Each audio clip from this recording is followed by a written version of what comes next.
गहरे जंगल में, जहां अंधकार ने सूरज की रोशनी को निगल लिया था, वहीं एक अनोखी कहानी जन्म ले रही थी। वीरान जंगल के बीचों बीच एक बूढ़ा सपेरा रहता था, जिसका नाम माधव था।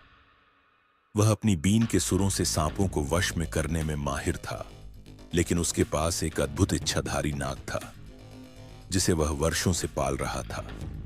यह नाग किसी भी रूप में बदल सकता था और उसकी आंखों में रहस्य और गहरी चतुराई थी।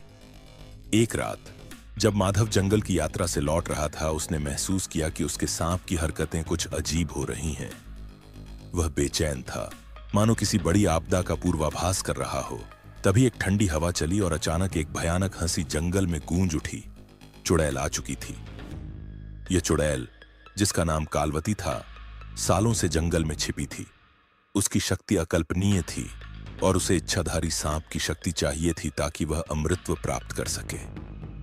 उसने माधव पर हमला करने की योजना बनाई और सांप को छलपूर्वक अपने वश में करने की कोशिश की। लेकिन इच्छाधारी नाग ने उसके इरादों को भांप लिया और स्वयं को बचाने के लिए एक योजना बनाई।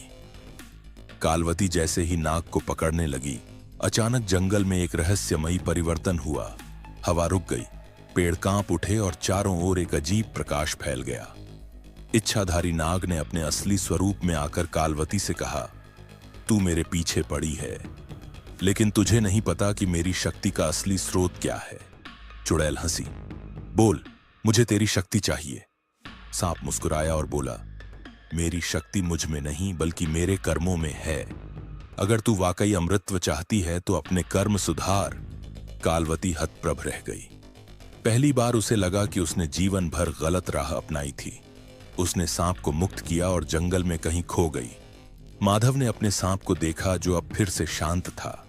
वह समझ गया कि इच्छाधारी नाग केवल शक्ति ही नहीं बल्कि बुद्धि और विवेक से भी भरा हुआ था।